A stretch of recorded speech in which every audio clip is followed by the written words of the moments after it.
어제 아침 서울에서 경찰로 근무하는 친구에게 전화를 했습니다. 왜냐하면 초등학교 동기 중에 하나가 광주에서 딸이 결혼을 하는데요. 벌써 걔는 결혼까지 하게 됐습니다. 같은 나이인데. 근데 이제 이 경찰 친구가 휴가를 내놓고 결혼식을 참석하기로 한 건데 갑자기 휴가가 취소됐답니다. 그래서 제가 그랬습니다. 왜? 북한에서 대포 쏜다고? 그렇다는 겁니다. 지금 위기 상황이기 때문에 모두 다 비상근무를 해야 된다 해가지고 하루 외박을 냈는데 결국은 휴가가 취소됐다는 겁니다. 제가 그랬습니다. 그 친구한테, 야, 전쟁은 절대 안 일어날 테니까 걱정하지 마. 근데 자기도 그렇대요. 북한은 최근에 이 폭탄 몇 발을 이제 서부전선 쪽으로 쐈죠. 이 일로 인해서 국내 매스컴들은 계속해서 전쟁 이런 얘기를 하고 있습니다. 불안한 내부 정세를 잠재시키기 위해서 북한은 또한 그런 행위를 한 것 같고, 또 우리나라는 내년 총선도 있으니까 이때 또 안보를 하나의 장소로 삼아서 분위기를 또 그리 몰아가고 있는 것 같고, 지금의 상황에서 북한은 전쟁을 할 수 있는 능력도 없고, 또 러시아나 중국의 어떤 그러한 지원 없이는 단독으로 전쟁할 수 있는 능력도 없습니다. 더더군다나 김정은이는 자신이 잡은 정권의 특혜를 굳이 전쟁이라고 하는 것으로 말미암아서 특혜를 깨뜨리고 포기할 그러한 사람도 아니기 때문에 우리는 이러한 어떤 주변 여건을 보면서 우리가 더 기도해야 할 것은 이런 어떤 매스컴이라든가 여기저기가 동요돼가지고 흔들 게 아니라 통일 한국의 시대를 우리는 소망을 바라보면서 기도하는 우리가 되기를 소원합니다. 네.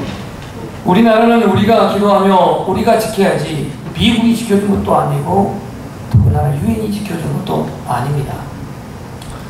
살아가는 이 시간에도 우리 안에 있는 이 하나님의 나라를 자꾸 무너뜨리려고 호시탐탐 방해를 하고 있습니다.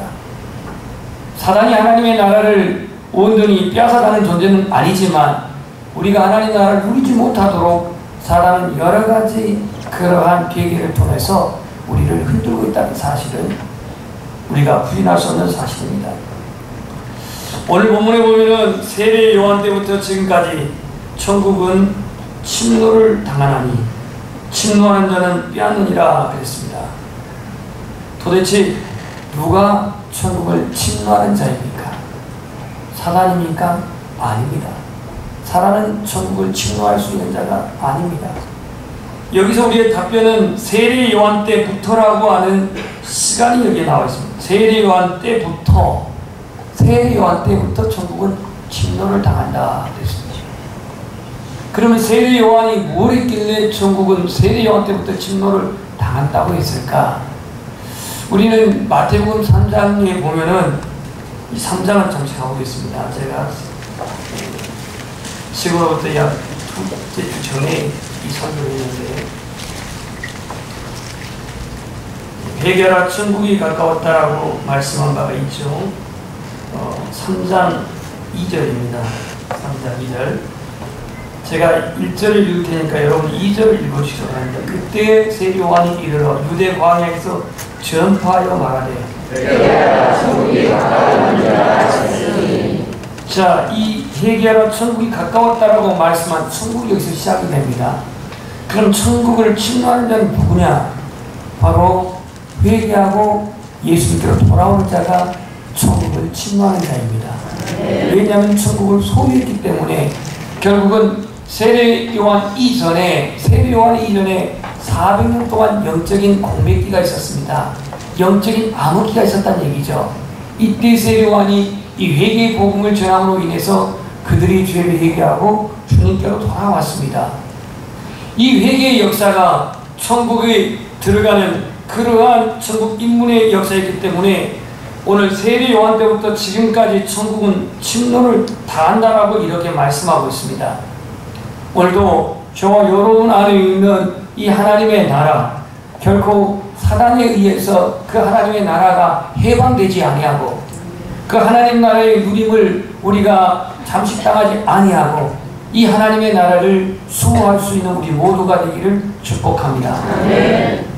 사단의 활동은 도적이 오는 것은 도적질하고 죽이고 멸망시키는 것뿐이라고 요한복음 10장 10절입니다. 10절에 말씀하고 있습니다. 사실 이 세상의 이 정부와 이 세상의 정치, 경제, 문화, 사회를 장악하고 있는 것은 사단입니다. 그래서 사단이 이 정치가들에게 권세를 통해서 얼마나 많은 그 해방의 역사가 일어나는지 모릅니다. 경제 원칙으로 말미암아서 이 양육강식의 대기업들은 중소기업을 그렇게 잠식하고 그래서 자기의 배를 더 키우면서 작은 가게들, 소그룹의 소규모의 가게들이 얼마나 많이 문을 닫고 있습니까? 사단은 정치, 경제, 사회, 문화, 예술을 통해서 오늘 이 세상의 이 모든 것들을 이렇게 지배하고 통치하고 있습니다. 사단이 이 세상을 또 이 환경을 지배하고 있다고 하는 그 근거가 뭐냐면 바로 죄악이 문화를, 죄악이 정치를, 죄악이 이 모든 사회 환경을 지금 다스리고 있다는 사실이 증명하고 있다는 얘기입니다. 예수님께서는 너희는 먼저 뭘 구하겠죠? 하나님의 나라, 그의 나라와 그의 의를 구하라고 그랬잖아요. 하나님의 나라는 하나님의 의와 하나님의 의를 구하는 삶, 그리고 우리의 신앙의 내용은 바로 하나님의 나라를 구하는 것이 우리 신앙의 내용이자 목적입니다. 그런데 사단은 하나님의 의를 구하는 게 아닙니다. 인간의 의를 자꾸 부추깁니다. 자기의 공로, 자기의 자랑, 하나님의 나라가 아닌 인간의 욕심을 자꾸 부추깁니다. 하나님의 나라는 저절로 되어진 것이 결코 아닙니다. 오늘 천국은 침노를 당한다고 했던 것처럼 천국은 침노하는 자의 것이라고 말씀하고 있습니다. 이를 보여주는 게 이스라엘 백성들이 약속의 땅으로 가나안 땅으로 들어갈 때에 가나안 땅에 그들은 여리고성을 점령하면서부터 시작한 가나안 땅을 그들은 그냥 무혈 입성한 게 아닙니다. 가나안 땅에는 원래 살고 있는 원주민 이스라엘 백성들과는 비교도 안 되는 키가 크고 장대한 그 아모리 부족들이 살고 있었습니다. 이들을 하나님이 다 몰아내놓고 가나안 땅에 들어가 살라고 한 게 아니고 그들을 가서 전투에서 쫓아내고 가나안 땅, 약속의 땅을 차지하라고 말했습니다. 우리가 지금 이 세상에서 우리가 하나님의 나라를 이루려고 한다면 불가피하게 이 어둠의 영인 사단과 싸워야 합니다. 싸우지 않고는 이 하나님 나라를 누릴 수가 없습니다. 여러분의 마음의 세계에 하나님 나라가 있는데 우리의 심령 안에 하나님 나라가 있는데 이 사람은 그 두 눈 뜨고 그냥 봐주지 않습니다. 여러가지 미혹과 욕심과 유혹과 시험을 통해서 이 하나님의 나라의 특권을 누리지 못하도록 해방하고 방해하고 있는 겁니다. 그렇기 때문에 우리는 늘 죄와의 싸움이 불가피하고 내 자아를 십자가에 늘 못 박혀 죽어야 하고 하나님 말씀 안에서 우리가 늘 순복해야 하는 것이죠. 이 하나님의 나라 침노하는 자, 천국은 침노를 당하고 침노하는 자가 빼앗는다고 말씀했습니다. 그렇다면 오늘 침노를 당하는 이 하나님의 나라 왜 세례 요한 때부터인가? 세례 요한은 회개의 메시지를 선포했습니다. 회개하라, 천국이 가까웠다고 말씀하고 있습니다. 오늘 이 회개를 말할 때에 많은 사람들이 세례 요한을 보러 왔습니다. 이제 누가복음 3장을 잠시 펴보겠습니다. 모두 다 펴시길 바랍니다. 누가복음 3장.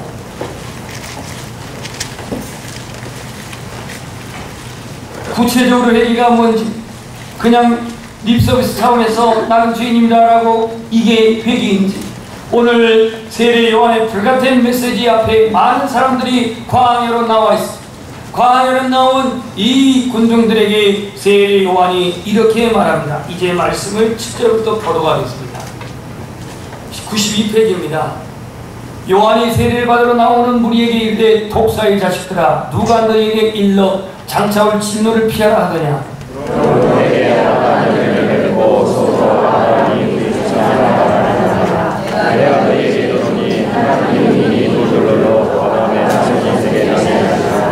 자, 회개하라 합당한 열매를 맺으라고 말하면서 이렇게 말합니다. 이미 도끼가 나무 뿌리에 놓였으니 좋은 열매 맺지 아니한 나무나 지켜 불에 던져지리라.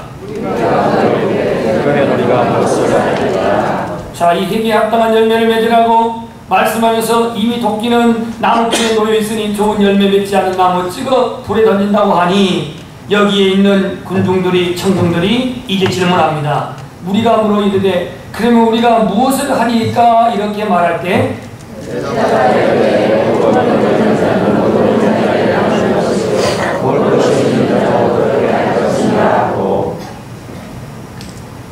무리에게 말씀했습니다. 이제 세리에게 말합니다. 세리를 또 세례를 받고자 하여 와서 이르되 선생이여 우리는 무엇을 하리까 하네.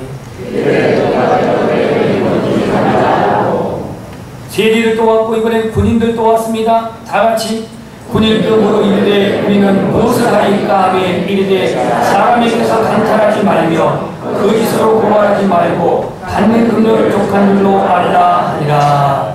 아멘. 지금 하나님 나라의 삶의 내용을 이렇게 말씀합니다.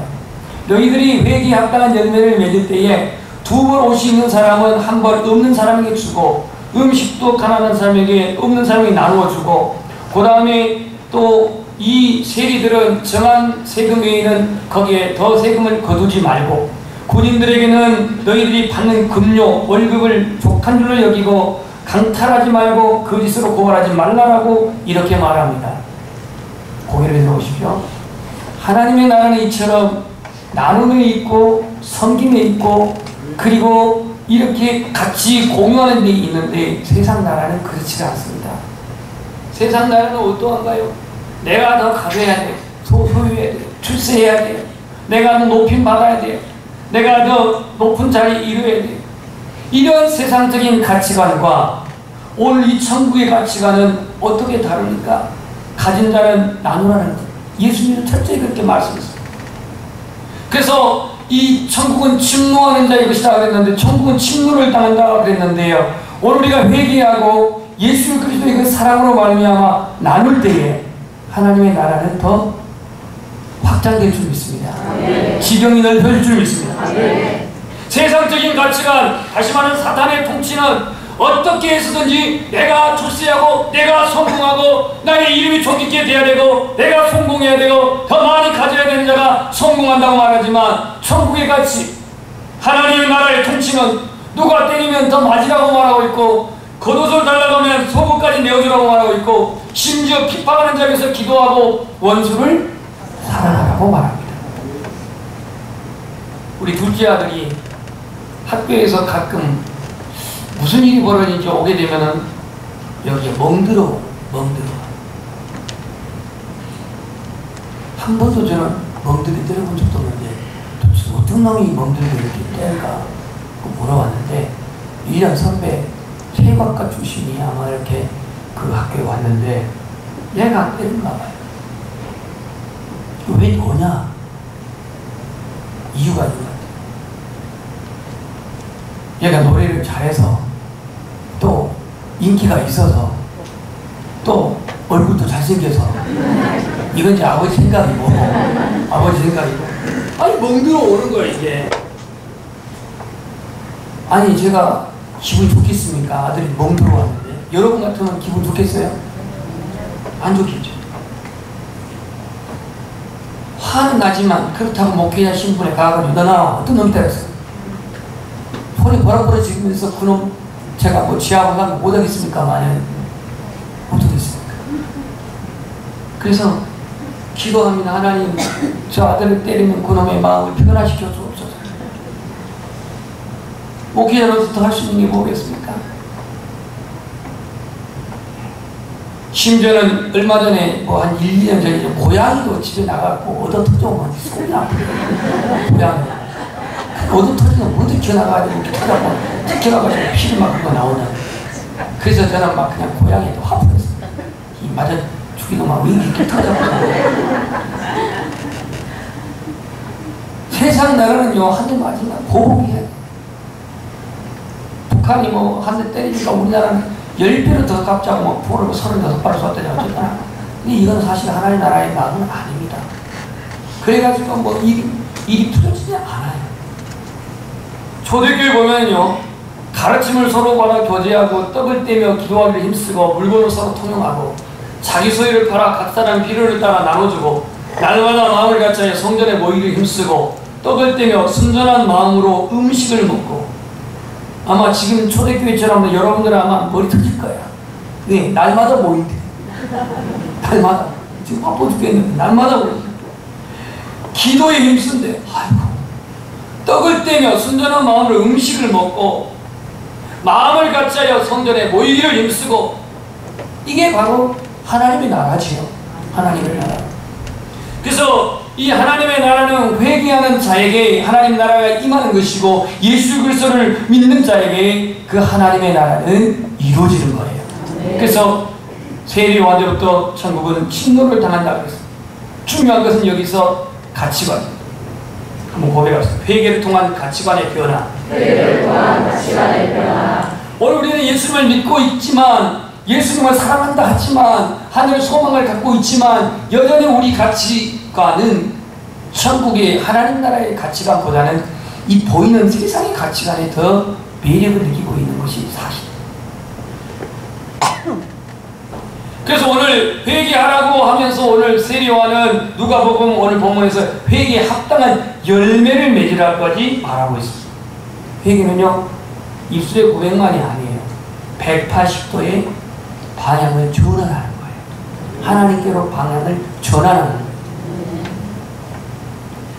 적극적인 면에서 회개는 방향 전환과 더불어서 나의 의지를 다해서 하나님을 바라보고 하나님을 소망하는 거예요. 하나님을 소망하는 거예요.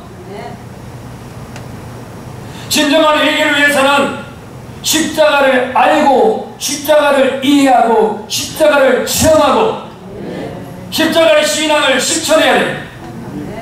예수 믿으면 되지 뭘 실천해야 돼요. 그런데 믿음에는요, 지적인 동의만 있는 게 아닙니다.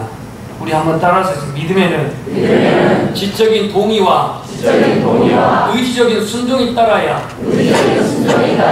온전한 믿음이다. 믿음은 대체 무슨 거기에 뭐 실천이 어딨고 행동이 어딨냐라고 말하지만 야고보서 4장 26절에 보면은 영혼 없는 몸이 죽은 것처럼 행함이 없는 믿음은 죽은 믿음이라고 했어요. 우리는 예수 그리스도 하나님의 말씀을 통해서 지식적으로 알고 믿지만, 그럼 믿었다면 주님 뭐라고 하냐면 나를 따르라 그랬거든요. 이게 의지적인 결단이요, 의지적인 행동이요, 순종입니다.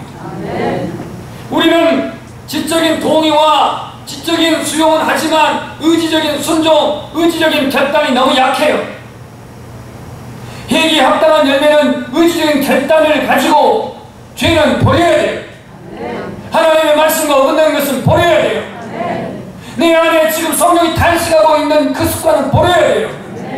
이 의지적인 결단과 순종이 따르지 않다 보니까 언제나 우리는 하나님의 그 깊은 사랑에 들어가지 못하고 종교적인 신앙의 그 태도를 벗어나지 못하고 있어요. 늘 십자가 신앙을 말하지만 십자가를 지라고 말할 때에 이 십자가는 자기의 죽음이에요. 자기 포기고 자기 죽음이에요.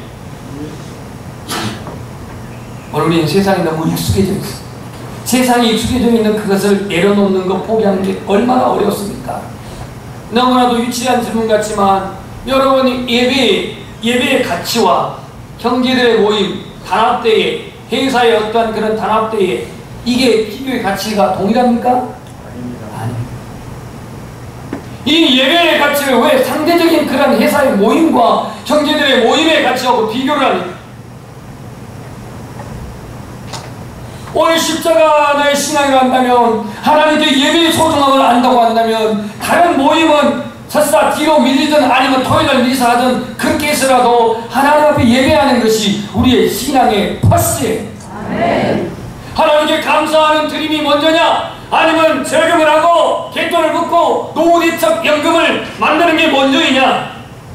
물론 둘 다 해야겠지만 하나님께 감사하는 것은 절대적인 우리의 신앙의 가치이지만 저금이나 또는 갯돈이나 노후대책은 다 상대적인 가치예요. 이게 인생이에요. 제가 지금 흥분하는 이유도 아닌데, 진정한 회개 없이 교회의 모임은요, 사실 시한폭탄을 가지고 있는 그러한 불안함과 위험성을 가지고 있습니다. 회개 없이 그리스도인이 되고 회개 없이 직분을 맡고 회개 없이 성직을 맡고 있고 그러다 보니 인본주의가 극성을 부리버리죠. 천국의 시작은 하나님의 통치는 진정한 회개가 우리 안에 있어야 세례요한의 그 불같은 메시지로 더불어서 사람들이 회개하고 회개 합당한 열매를 맺고 돌아올 때에 천국은 비로소 하나하나 그 영혼들을 위해서 그 사람들을 위해서 변화된 그 심령들을 위해서 하나님의 나라가 그렇게 침노된다라고 말하고 있습니다. 세상의 주위에 있는 우리의 삶을 내려놓기란 너무나도 쉽지 않습니다. 그래서 십자가를 지는 게 참 어렵습니다. 내가 그리스도인다운 그리스도인의 정체성을 온전히 회복하기 원한다면 진정한 회개가 있어야 되는데 오늘 그리스도인이 누구냐라고 말할 때에 이렇게 답변할 수가 있습니다. 우리 한번 따라서 그리스도인은 영적인 나그네이다. 아마 우리 찬양대가 한번 이 찬양을 아마 그 다음 주 9월 첫 주에 부를 거라 제가 생각했는데요. 이 세상은 나그네 길 가는 순례자, 길 가는 순례자 이렇게 나오잖아요. 우리는 영적인 나그네입니다. 영적인 나그네. 그제 우리 집사님 김현자 집사님 친정 어머니가 하나님의 부르심을 받았어요. 90세의 연세로. 한 2달 가운데에 저는 개인적으로 저희 누님부터 시작해서 김경자 권사님, 또 우리 김현자 집사님 어머니, 친정 어머니까지 이 세 분의 장례를 치료했어요. 돌아가시기 전 하루 전날 신방을 갔습니다. 신방을 가서 이제 이 말씀을 간단하게 전합니다. 힘드니까. 그러나 그렇게 큰 고통 가운데 있지는 않았지만 이제 숨쉬기는 그렇게 편치는 않았죠. 제가 목회자라는 걸 압니다. 그분도 저를 아니까. 그래서 짧은 메시지를 전하고 기도를 합니다. 그가 눈으로 반응하고 손으로 발로 반응을 합니다. 긍정한다는 얘기입니다. 한다는 겁니다. 그리고는 제가 그날 목요일날 12시쯤에 신방을 했는데 금요일날 아침 8시 5분에 하나님의 부름을 받았습니다. 우리는요 영적인 나그네예요. 결코 이 땅에서 영원토록 사는 존재가 아닙니다. 메디팜 병원의 중환자실 신방은 징크스가 생겼어요. 3년 동안 제가 메디팜 그 중환자실 신방을 했는데 신방을 하면 그날 인동하든가 아니면 그 다음날 인동하든가 하루 안에 하나님 부름받든가. 근데 그 중환자실에서 마지막 신방했을 때 그분들 모두 다 병원하셨습니다. 오늘 우리의 성도에게는 본향이 있습니다. 2개의 본향이 있는데 히브리서 11장을 잠시 가볼까요? 2개의 본향이 있어요. 여러분들이 하나님 나라의 본향을 사모하신 분들은 성경을 반드시 펴보십시오. 11장, 15, 16장 히브리서 11장, 15, 16 믿음장이다. 자, 이 2절 말씀을 읽는데요. 제가 15절을 여러분들이 16절을 히브리서 11장 그들이 나온 바 본향을 생각하였더라면 돌아갈 기회가 있었으려니와 그들이 이제는 돌아가 본향을 사모하니 곧 하늘에 있는 것이라 여러분 하나님이 그들의 하나님 나라의 이끌어낸 것을 부러워하지 않으시고 그들을 위하여 한성을 예비하셨느니라. 15절에 나와 있는 본향과 16절에 나와 있는 더 나은 본향은 같은 본향이 아닙니다. 같은 본향이 아닙니다. 오늘 그러면 그들이 누구냐? 이 믿음의 선진들인데 이 믿음의 선진들을 보면은 여기 뭐 아브라함도 나오고 이삭도 나오고 또 뭐 야곱도 나오고 또 여러 그러한 예언자들 선자들이 나오는데요. 그들이 말하는 그들이 나온 바 본향을 생각하였다면 돌아갈 기회가 있었으려니와 그들이 이제는 더 나은 본향을 사모한다. 어쩌면 그들이 태어난 육신의 고향을 그들은 본향이라고 말할 수가 있겠지만, 그러나 16절에 나온 더 나은 본향은 하늘에 있는 것이라고 했잖아요. 우리 영혼의 나그네가 가는 곳, 우리의 영적인 나그네가 가는 곳, 이곳이 바로 더 나은 본향입니다. 아멘. 더 나은.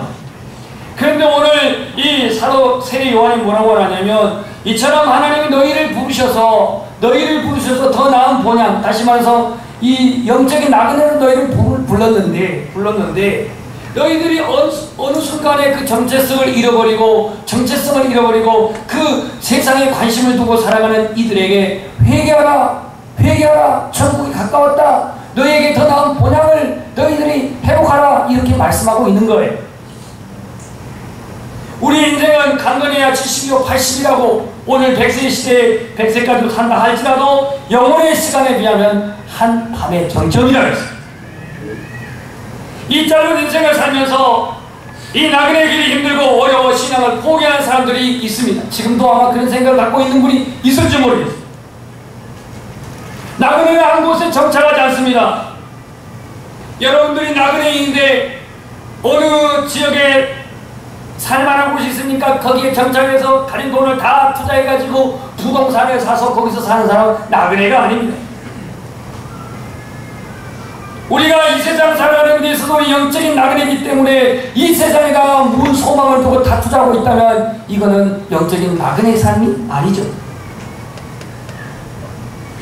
야곱은 영적인 나그네의 삶을 살았습니다. 그가 하란에서 20년 동안 그렇게 고생하며 살 때에, 그는 아버지의 품을 떠났을 때에 보따리 하나를 가지고 그가 외갓집으로 갔습니다. 언제 돌아올 수 있는 기약도 없는 채 그 하란에 가서 창문 이루면서 양떼를 치면서 20년 동안 그는 나그네 인생을 삽니다.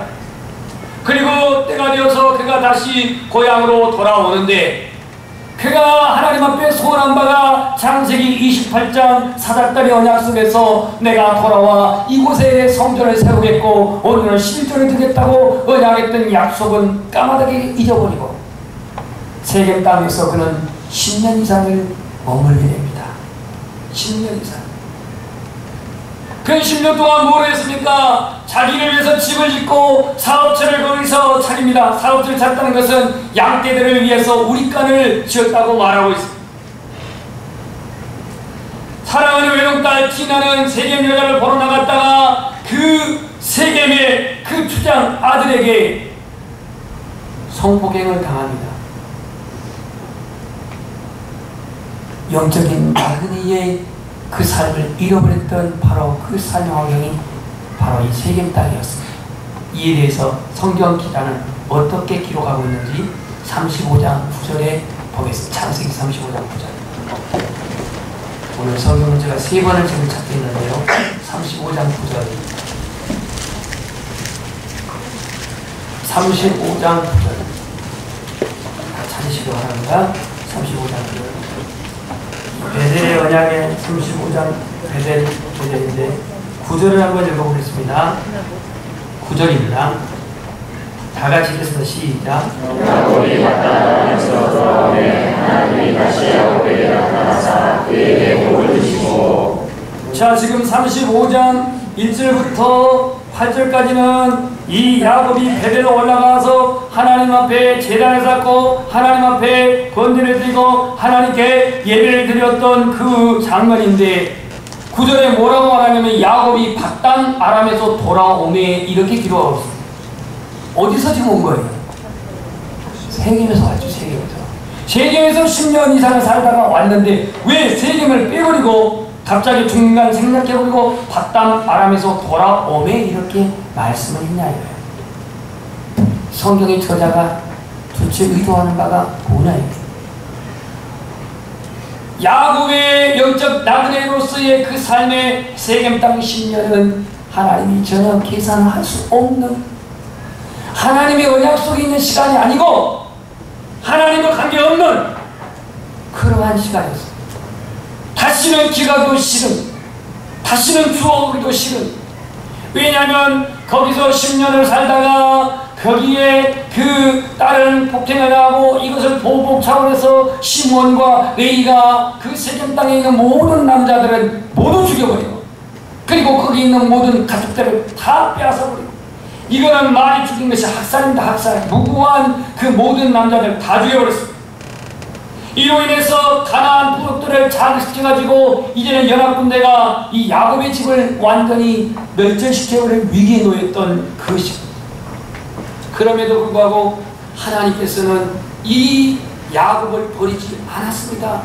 베델로 올라가라고 하는 그 말씀을 듣고 이 야곱이 거기에 우상들을 버리고 신상들을 버리고, 그리고 그 모든 장신구들을 버리고 입어둔 노복들을 받고 있고 베델로 올라가 단을 쌓을 때에 하나님이 어떻게 역사하셨는지 35장 5절을 읽어보겠습니다. 시작.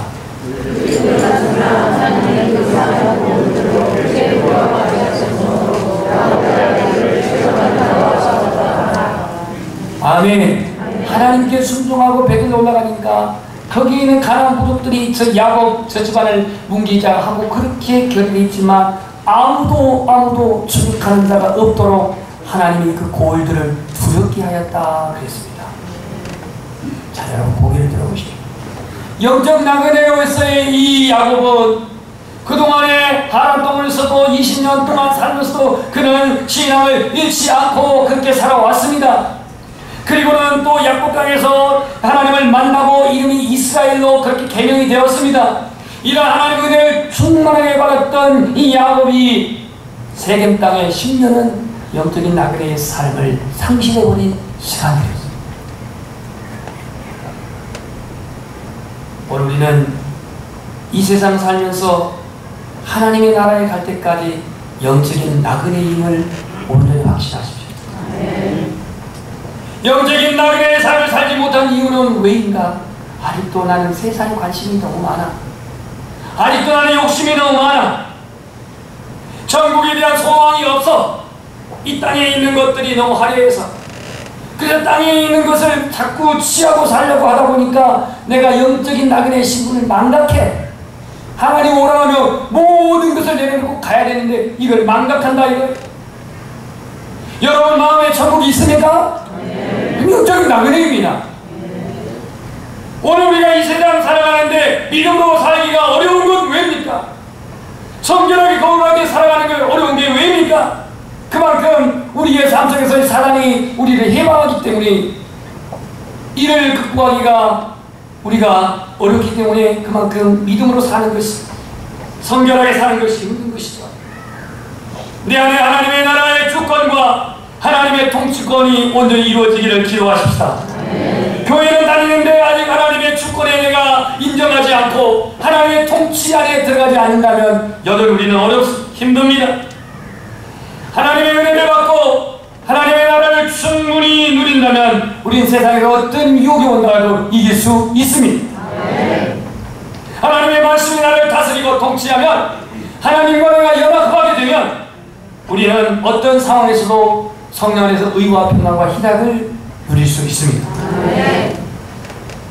우리는 이 세상에서 예수만 믿으면 복받고 잘 사는 것만이 아니에요.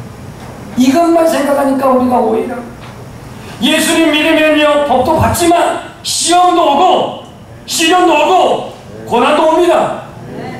천국은 침노하는 자의 것이라 읽은 것처럼 내가 성경을 읽고 기도하고 교회에 나가는 것만이 신앙이 아니라 오늘 성경을 읽고 기도를 하고 하나님을 만날 때까지 하나님을 찾으십시오. 갈망하십시오. 하나님의 임재가 있을 때까지 구하십시오.